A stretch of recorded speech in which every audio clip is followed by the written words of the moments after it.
I'm Professor David Wilson. I've spent years studying serial killers, and especially that moment when a psychopath crosses the line and commits his first murder. She's got a knife in there, pulls it out, stabs it in the floor, and just says I could kill someone. Psychopaths deceive, manipulate, and are emotionally cold. He pretended that he was an electrician or working for the electric company, and he was wearing a hard hat.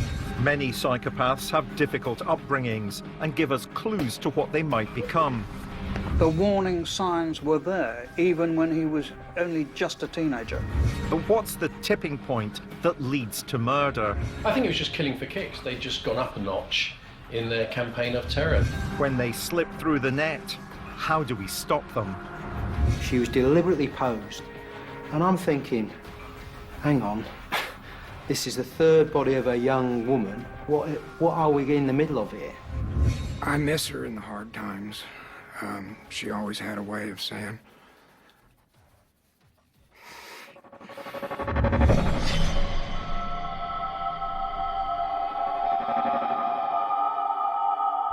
Tonight, a friendly local cinema owner who was also a respectable businessman here in picturesque North Wales. He was fine. He was very obliging. He was very nice, very approachable. But this psychopath led a double life. A gay man himself, he sought to attack, rape, and kill other men, many of whom were also gay. He carried out at least 50 assaults, extremely serious random assaults. Operating initially in the illegal and therefore secretive gay world of the 1960s, his psychopathy went undetected for over 30 years until it exploded in a killing frenzy. This man is called Peter Moore, also dubbed by the press as the Man in Black. One of the most dangerous men I ever met in my time as a police officer. Peter Moore killed 4 men in vicious, brutal attacks, and when he was asked why, he replied, for fun. Peter Moore is Wales's only known serial killer. Homosexuality in Britain was decriminalised in 1967, but in the mid-1990s, gay men faced a backlash. They were blamed for the spread of HIV, and that drove many back behind closed doors to inhabit a secretive world of gay clubs and parties. Liverpool's gay scene was and is still centred around here, Stanley Street. It's an obviously gay-friendly area now, but back in the 1980s and 1990s, the clubs here didn't always shout too loudly about the sexuality of their clientele. Even so, gay men from all over the northeast and from Wales flocked here to meet and to socialise. However, another gay man came here with a very different intention in mind. He came to kill. 28-year-old Ted Carthy, an unemployed man from Birkenhead, was not known to be gay by his family. His stepmother remembers him fondly. Actually, he told us he had a girlfriend. So whether he did or not, we don't know. He did bring girlfriends to his dad's house to see him. He was always nice. He was pleasant, always fun. Never into trouble when he was a very small child. I think he lost his way when his mum died, actually. But he was always lovable. I don't think he could ever be unkind to anyone or hurt anyone. But Ted was addicted to drugs. Well, his father had known a long time before I did. I never ever seen him sort of really bad on drugs. I never, but I think his father did over the time. But I never seen him like that.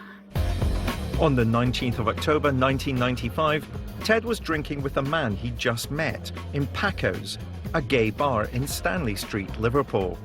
It was a regular haunt for both of them. Ted was here to meet men, not for sex, but for cash, to feed his habit. I think he went looking for drug money, actually. I think that was the reason. The man that Ted had met at this bar was called Peter Moore. He was here to meet men too, but he wasn't interested in sex either. What he wanted was blood. He was willing to pay for Ted's company, but the deal involved driving back with Moore to his home in North Wales. Journalist Gareth Hughes has exchanged letters with Peter Moore from prison. Edward Carthy thought Peter Moore was taking him home, but he just kept on driving into North Wales and drove through Ruthin and Denbigh into Clocaenog Forest. Moore drove Ted out of Liverpool in his van and headed for the forests of North Wales. Detective Dave Morris would soon meet Peter Moore when he snapped the cuffs around his wrists. So I got into the van. Edward fell asleep in the passenger seat, and as I drove through the Birkenhead tunnel, he thought he'd be a good one to kill as my next person, and he made the decision to kill him. Ted woke up when Moore switched off the engine. As he opened his eyes, Ted even jokingly referred to one of Britain's most notorious serial killers, Dennis Nielsen. He produced the knife, he showed him the knife, and I think that generated the remark from Edward that, I hope you're not one of those Nielsen types. Dennis Nielsen was a gay serial killer who murdered 15 men in North London in the 1970s. The man next to Ted was very much a Nielsen type. He was a psychopath who'd already killed. Ted managed to escape from the van, but his mind and legs were heavy from a night of drinking and drug-taking. And Moore was soon upon him.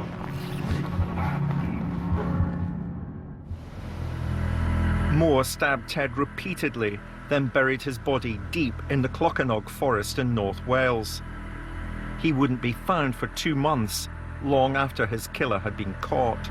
We didn't think of Ted as missing because sometimes we wouldn't hear from him for weeks. It was just normal. Peter Moore was a classic psychopath leading a double life. And when he made the decision to kill, he did so in a spree that lasted just 10 weeks. What's unique is that he'd been able to suppress those killing urges for over 40 years. What turned him into a serial killer? Was he born or was he made? In Peter Moore's case, I think it was a messy combination of them both. He was seen by all that knew him as a respectable businessman, even a workaholic. But behind closed doors, Moore was a violent, sadistic, predatory homosexual responsible for countless shocking assaults on other gay men all over North Wales. In 1995, assault turned to murder. He'd wanted to kill all his life, and when he did, he reveled in it. He said, why are you doing this? And Peter's words to me were, I turned around to him and I said, for fun.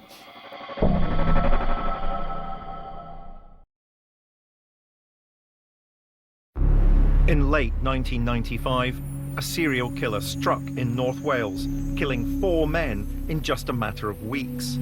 Incredibly, the man who committed these crimes was a well-respected local businessman who'd appeared frequently in the local news as something of an entrepreneurial hero. His name was Peter Moore. He's the epitome of a psychopath. He was seen as a very genuine businessman, very respected. And he was welcomed in the communities because he was reopening local cinemas. He came from a respectable family who were well known in the local community. But behind closed doors, the Moore family shielded a secret that in the 1950s was not only taboo, but illegal. I was aware that Peter was a gay man. My opinion is that he kept that side of his life away from the house that he lived in during his mother's lifetime. Though he loved his mother deeply, the relationship with his father was much more complicated. There were suspicions of, which emerged later again, of some domestic violence. And he, at one stage, said he thought his father might have been gay. But I think he was generally cold. His father was generally cold towards him, and possibly suspecting that his son was gay and didn't want to admit possibly that he himself was gay. Moore's family lived here in Kinmel Bay near Rhyl. It's now a motorcycle shop, but in the 1960s, it was easily the grandest house in the area. Peter Moore was an only child, and it's his family dynamic that provides clues about his future behaviour. This is the former family home where Peter Moore grew up and spent his childhood. Freudians would argue that Moore had a deep-rooted Oedipal complex. Now, put simply, that means that most boys will first identify with their mother as a love object, but as they grow up, as they mature, they find other, more suitable female love objects. But not Peter Moore. Moore resented other men, and attacking those men, he was attacking the image of the person who really did possess his love object, his father. That, for me, is the key to understanding the psychological seed that's planted in Moore that wants to grow and then dominate and overwhelm other men. But that seed wouldn't bear fruit for over 40 years. Peter Moore was born in 1940 in Cheshire. The family moved to North Wales when he was just a boy. Well, the family moved from St Helens to Kinmel Bay near Rhyl when he was 6, and the family was basically just him and his parents, and they moved to what is known then as Darlington House in Kinmel Bay, which was a business, ironmongery and general hardware and so on, and that's where he grew up and attended local schools.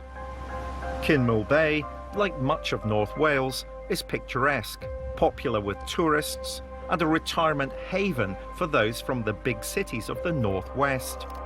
Growing up here, Moore had an unremarkable childhood, and as he matured into his teens, he developed a passion for cinema. His family indulged that passion by buying him a film camera. The fact that the Moore family owned a cine camera in the 1950s is a clue to their status. They lived in a grand house, and Peter Moore had everything a boy could want. It's quite a big property, and even when he was a child, apparently there were rooms being let at the back of the building. His father died when Moore was in his 20s. The father certainly wasn't around when I first met Peter and his mother. I think he died some years before. It had been his premise, I think, and Peter inherited the business when his father died. Moore took over his father's ironmongery business, but branched out. Peter Moore also sold gas, bottled gas to local caravan sites and so on, and was quite well respected in that. After his father died, he used to deliver, and some of the elderly local residents, thought the world of him because he used to deliver and was always gentlemanly and polite with them and so on. Moore was 27 years old before he could at last express his sexuality freely. Homosexuality was decriminalised in 1967, and so Moore could now meet like-minded men. Though legal, some people, especially in North Wales, still saw being gay as undesirable and unacceptable. And so Moore was often forced to find rather secret places, cottages like this toilet on Pensarn Beach, to meet other men. But lurking beneath Moore's sexual desires were other, more sadistic purposes. The indecent assaults he committed, historically, were all about power, exerting power over other men.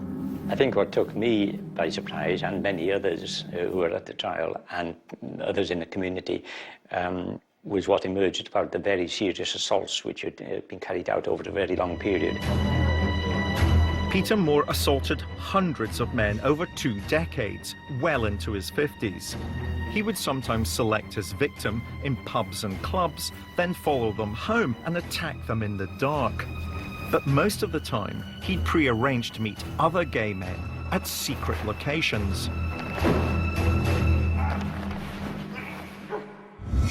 Derek Bellis was a local journalist and covered the mysterious assaults. It would seem there was some system, some communication between people of that persuasion. And as I say, the beach at Pensarn, the seafront at Pensarn, was said to be an area where they would meet each other very late at night. There was one particular case in which a 33-year-old man from Abergele was allegedly kidnapped and assaulted very, very severely, a sexual assault. No one was ever prosecuted for the assaults. They weren't initially connected to Peter Moore because his victims were often frightened of the repercussions, but also because Moore was difficult to identify in the dark. His daily clothing for work was a black shirt and a black tie. That was the sort of image he chose to portray. As I said, of an evening, I think he would wear other forms of attire, but it was always sort of dark clothing, menacing type of clothing. Clothing that would sort of show his dominance and his and the menace, I think, in his activities. Well, he was known as the Man in Black. He was always dressed in black shirt, black jacket and trousers. And he seemed to glory in this. The black uniform, and he did regard it as a uniform, he saw it as part of his domination during his assaults. Moore's wardrobe meant more to him than just a disguise. It had a deep and disturbing significance. In this bedroom with chintz curtains and fluffy toys on the bed, and yet on the shelves he had truncheons and knives and German helmets, German caps and police helmets and so on. Moore became obsessed with Nazism in his youth, and of course the Nazis believed that they were a superior race and that they should dominate all other races. Moore collected Nazi memorabilia and dressed as a Gestapo officer, both to disguise himself and to intimidate his victims. His memorabilia collection would only be found here at his house after his arrest. Moore would meet his victims in places like public toilets. Cottaging was and still is against the law. To maintain his double life, he couldn't take such risks. He needed somewhere more private, and in 1982, he found it. Lewis Caldwell ran a nearby cinema in the town of Denbigh. I met Peter Moore the first time, the second week we opened. We ran a late night horror show, like from 10 to 1. Introduced himself and stood talking to me and my wife for most of the evening, you know. He told me that he'd looked at the cinema before me. He'd been over the place. He was interested. And of course, that Friday, when he turned up to watch zombie flesh eaters and caged women, he saw that I'd really pulled in the crowds. We were packed out. And he thought then, I think, if I could do it, then there was a market for him. Moore was 42 years old and wanted to move into the growing video market.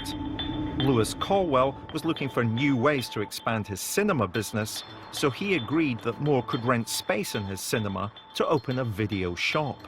The upstairs was empty. I opened a video club in '82, and it was very successful. And not long after, Peter opened his video club.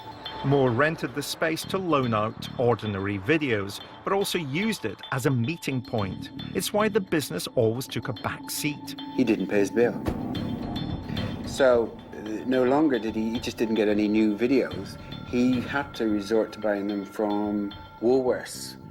And I know, secondhand. So his video club was filled up with films no one wanted to watch. But with the proceeds from the sale of his father's old company, Moore couldn't care less about money and was soon expanding his business, taking over 2 cinemas in North Wales. One in Bagilt and the other 80 miles away in Holyhead. I went several times to the Bagilt cinema. He always let me in. I used to take friends with me, and we got in for nothing.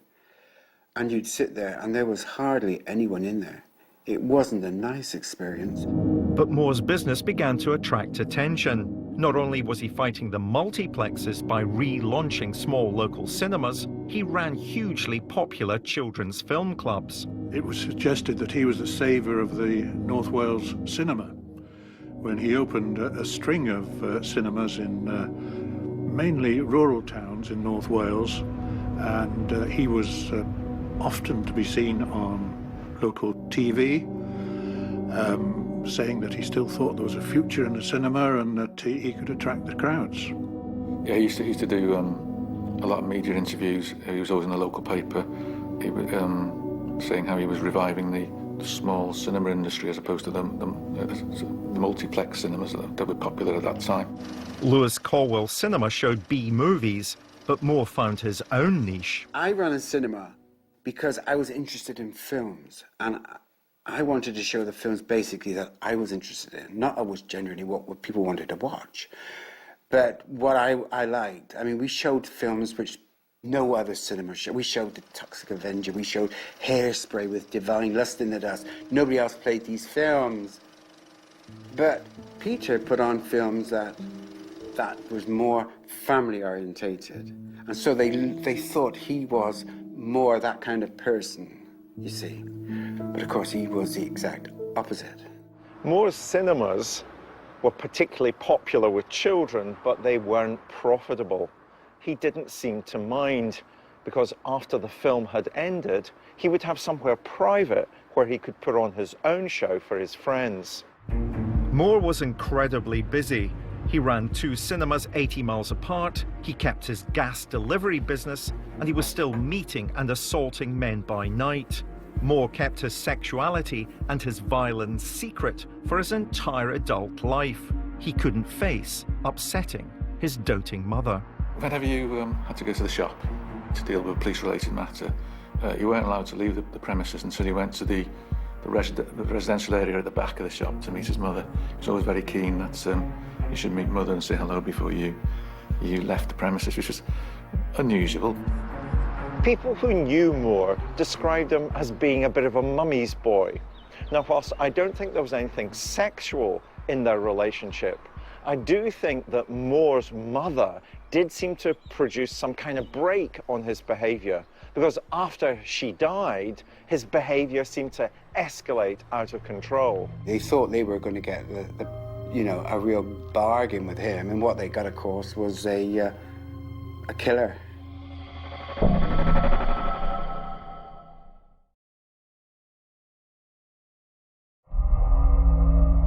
Peter Moore, a 42-year-old respected businessman from North Wales, had lived his entire life with his mother. He'd repressed his homosexuality from the law and his father, but was able to express his violent sadomasochistic behaviour in secret. My opinion is that he was sexually motivated by power. He liked to be the powerful partner in any relationship he was in. But Moore was also harbouring murderous, psychopathic fantasies. He wanted to go much further than simply attacking and raping these men. He was obsessed with the Nazis and dressed entirely in black leather so as to intimidate his victims. Frankly, he wanted to completely and utterly dominate these men. But as long as his mother was alive, she acted as a brake on these fantasies becoming reality. But in May 1994, when he was 54, Moore's mother died. Losing her would change everything. He said himself he was very, very close to his mother. And so again, some of his contemporaries said they'd had that impression over the years. There have been videos in existence of him obviously getting on very, very well with his mother, which people weren't aware at the time, but obviously putting 2 and 2 together afterwards. There's no doubt, and he said himself, that his mother's death had a particularly big impact on him.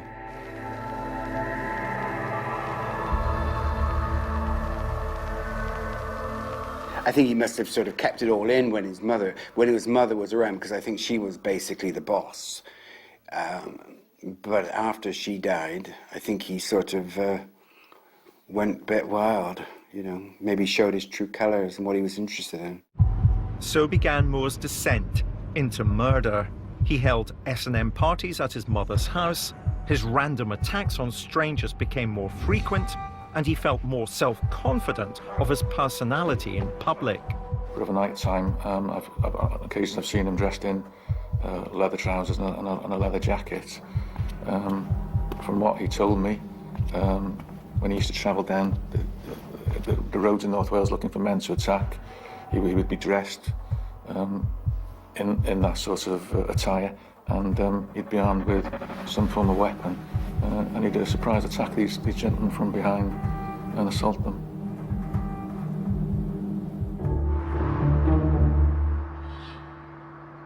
Peter Moore had become well known in North Wales for single-handedly saving the local cinema business. By now he was running 3 cinemas, including Lewis Calwell's Denby Cinema, here on Love Lane. But the business was doomed to fail. But I mean, if everybody known what was going on, that he hadn't paid a bill for months and months, I mean, everybody can sort of open the door and show a film. If you're not going to pay the electric, you're not going to pay for the rental. I mean, we could all do that. But it's going to come crashing down around you eventually. Psychopaths are very good at leading a double life. But whilst Moore's private life might have been all that he had hoped for, his public life was beginning to fall apart. What should he do? You and I are capable of rationalizing. We can think through what is right and what is wrong. Psychopaths don't think like that. They're irresponsible and impulsive, and therefore sometimes their fantasy life explodes into reality. He told me that he was under financial pressure. I think he was looking at imminently becoming bankrupt. He was thinking, I think, of killing somebody. He wanted to start killing people, and he, in his mind, identified Henry as a good person, a likely candidate to start with. In September 1995, Henry Roberts was simply in the wrong place at the wrong time. Henry was somewhat of a recluse. He lived in a cottage just outside Holyhead in Anglesey. It was quite a run-down cottage. I believe that he was financially secure, and the only time he really left the premises, his home address, was to visit a local pub, which was about a mile and a half from his home, and he would go there on a regular basis, I think almost daily basis. Peter Moore frequently made the drive from his business in Holyhead, Anglesey, to his home in Kinmel Bay, about 50 miles away. Every evening he did this, he would see the same middle-aged man walking along the road. It was Henry Roberts. He was living in absolute squalor, with dog muck all over the house, and it really was sad. And yet he used to spend up to £100 a week in his local pub, apparently. People thought he'd either inherited it or perhaps it's redundancy money. Moore realised that Henry followed a daily routine that ended with a walk back from the pub. So he came up with a plan. He feigned a breakdown in the driveway to Henry's house, opened the bonnet of his car, and was tinkering underneath the bonnet. When Henry came out to see what the disturbance was, what was going on, and he described how he spoke with Henry Roberts and discovered about his interest in German paraphernalia from World War II. Moore shared this interest in World War II collectibles, particularly Nazi memorabilia, and he told Henry he'd be back in a couple of days to show him his collection. He had Nazi sympathies, the same as Peter Moore did. I mean, some various Nazi memorabilia were found in the house. Moore left Henry's, having pretended to fix his van. He returned 2 days later, as he promised, now dressed as a Nazi, and the only item he carried with him was a pocket knife. He'd gone there basically and stabbed him, and that was it. It's as random as that. Moore stabbed Henry Roberts to death. 40 years of anger, frustration and resentment exploded into fury. The more he thrust the knife into Henry's body, the more he took pleasure from the act. He plunged the knife into him 27 times, leaving his body in the yard outside his secluded home. He wasn't a good businessman. He wasn't particularly nice. And of course, the council, thinking he was such a gentleman and welcoming into Denby, they thought they were going to get a real bargain with him. And what they got, of course, was a killer. He described the murders as a form of stress relief. He said he felt better after he committed the murders. Peter Moore killed Henry Roberts in a particularly brutal way, and Moore would certainly describe this murder later to the police with what seems to me like satisfaction. Henry was a gay man who lived alone in Anglesey, and I sometimes wonder if perhaps they already knew each other. But in a typical escalation of violent behaviour, Moore's next victim would be a total stranger to him. Ted Carthy was Moore's second victim in October 1995, but his body wouldn't be discovered until Moore was in custody. Do you know how his body was found? I think they found his body with no head. I think the animals had it, but the police couldn't tell his dad that, because it has to be heard in court first. And the fact that Ted had been picked up in a gay club, which was hard for his, I think it was our generation, hard for his dad to come to terms with, really. Moore followed his previous MO and stabbed Ted Carthy multiple times. Having killed 2 gay men, Moore felt all-powerful and supremely confident. So the following month, Moore targeted a straight man. Why? Because he felt omnipotent. His name was Keith Randalls.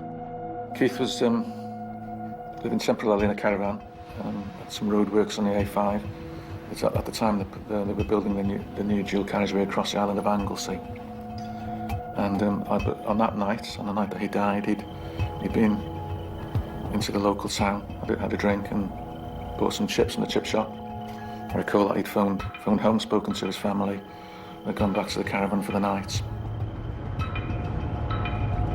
Peter told me that he'd passed the caravan on a number of occasions, travelling from Holyhead back to his home address in Kinmel Bay, and was aware that somebody was living in the caravan. He decided that he'd knock on the caravan door. He told me that as Keith answered the door, he stabbed him with a knife straight away.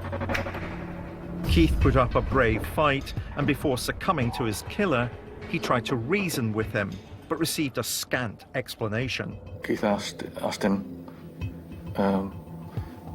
to think about his family, for his grandchildren, and Moore sort of shrugged it off, and he said, why are you doing this? And Peter's words to me were, I turned around to him, I said, for fun. But in the struggle with Keith, Moore almost messed up. After stabbing Keith Randalls, Peter Moore went home to Kinmel Bay and then realised he'd left his bow tie at the scene, went back and recovered it, and then went back home again after that. So it shows how cool and calculated he was. Moore's need to kill at any cost had led to mistakes. So, just 3 months after his first murder, he went back to the community he was most familiar with to seek his next victim. But he was becoming too confident. When he tried to kill again, it would be his undoing. I was asked to investigate a call that had been received detailing an incident that had occurred on Pensarn Beach, where the caller, an unidentified male, had been approached by a gentleman on the beach and taken to an address in Kinmel Bay.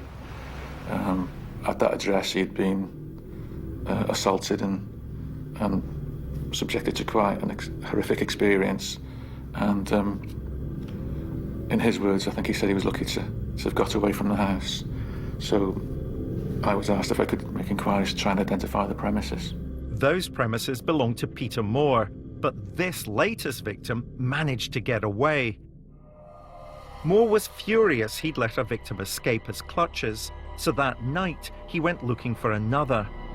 On this cold evening, the week before Christmas in 1995, he found Tony Davies. He was a very well-respected family man from the Colwyn Bay area, worked in a crematorium, a steady job, well-liked by his colleagues. No one had any suspicions, I think, that he was gay, which it emerged that he was, which again obviously came as a big shock on top of the murder, and had set out on the night he was killed to see his aunt, who had an accident, and he took her some food. Not even Tony Davis's own family questioned his sexuality, and indeed it's perfectly possible that he was on Pensarn Beach that night for completely innocent reasons. However, sadly for Tony, he'd encounter Peter Moore when Moore was at his most powerful and confident, and therefore Tony paid the ultimate price. Moore stabbed Tony Davies multiple times and left him to die on Pensarn Beach. But instead of going on the run, Moore simply carried on with his life and went to look for another victim.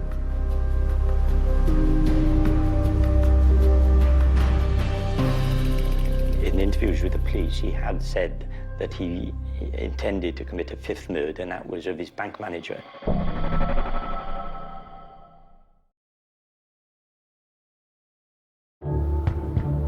Police still hadn't linked the three murders of Henry Roberts, Keith Randalls and Tony Davies to one another, or the idea that there may be a serial killer at work in North Wales. Two had been committed on Anglesey, and the murder we were investigating was in Pensarn near Abergele. It's probably 50 miles away from the scene. In the 1990s, the beach here at Pensarn had a reputation for attracting the gay community, and the police knew that. So they made inquiries amongst gay men about the assault on an unidentified man here the week before Christmas in 1995. They found the victim of that assault, and he gave the police a description of his attacker. My line of inquiry had identified Peter Moore as a suspect for that assault, and at the same time a van had been seen, a hire van which fitted the description of a van that we identified as being hired by Peter. But the van had been spotted elsewhere that night. Some colleagues of mine had been tasked to identify a van that had been seen on Pensarn Beach at around about the time of the murder. The van was quite distinctive. It had a distinctive logo on it, which led us to believe it belonged to a local hire company. And inquiries with the hire company identified that Peter Moore had indeed hired a van from the company for several weeks. Moore's van had been seen at the beach where Tony Davies was killed and was traced to his house in Kinmel Bay. So we had Peter Moore as a suspect for the assault on the beach on the unknown male, and also a van fitting the description of one used by Peter Moore at the scene of the murder. So on that basis, the decision was made to arrest Peter and interview him about his movements. In such a small, tight-knit community, it wasn't long before they tracked down the van. I spoke to Peter, a colleague was with me, Detective Sergeant, identified myself to him, asked him to get out of the vehicle, and he was told he was under arrest on suspicion of the murder of Tony Davies. It was then that detectives at North Wales Police Headquarters were stunned to learn that Peter Moore had killed many others. And in that interview, he admitted that the 4 murders to me and numerous indecent assaults on males. In interviews with the police, he had said that he intended to commit a 5th murder, and that was of his bank manager, because he felt that the bank had treated him unfairly in his financial problems. Moore was charged with the murders of Henry Roberts, Keith Randalls and Tony Davies. At that point in time, we didn't know about Edward's murder. It was as a result of his disclosure to us that we were able to find Edward's body in Clocainock Woods. His dad never recovered from it, never ever. He really didn't. He couldn't even speak about it at all, not at all. You just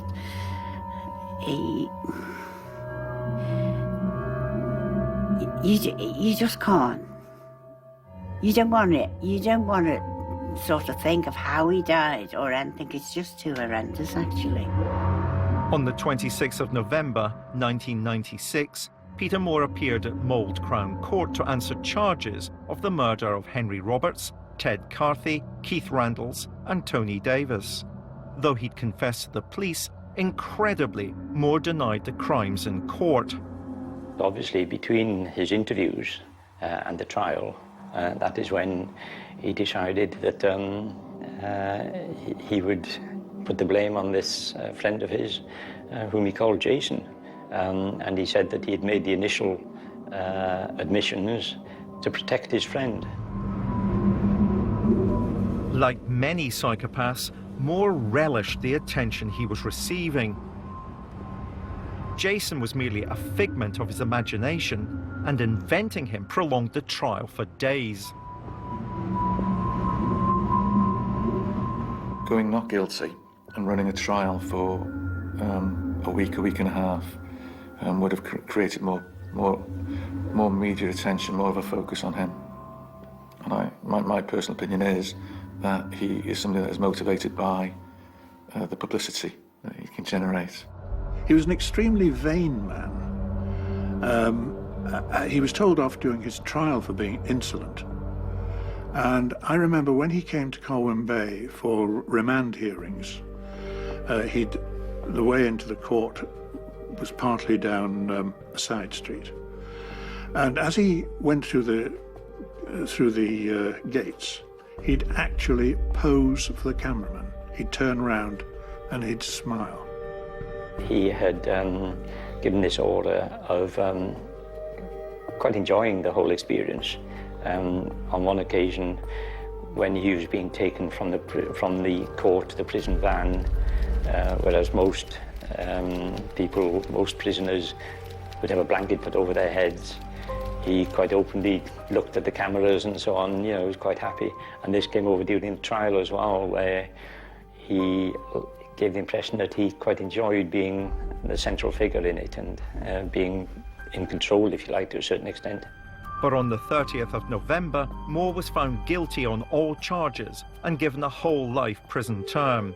He has twice appealed the sentence, but failed, and now, in his 70s, will in all likelihood die behind bars. A very dangerous man. I would say one of the most dangerous men I ever met in my time as a police officer. He's worse than evil, and I really think he's inhuman. You can't be human. You can get cruel human beings, you can get horrible human beings, but he's inhuman. He should keep him locked up and throw the key away. Moore's most violent psychopathic behaviour lay dormant for the majority of his adult life before exploding into murder. Until then, he'd satisfied his sadistic needs by attacking other men over a period of some 20 years. And I think those attacks provided the context for his later murders. Moore was an incredibly dangerous man because he was so calculating. He chose to murder within a community he was familiar with and accepted by. Now, if you love your CSI, you'll know the heartache that goes with the job, and that love can be crime's catalyst. Tomorrow night from 9 till death us do part, a CSI special on Channel 5. Next, what caused Robin Williams to take his own life? Autopsy starts in a couple of minutes.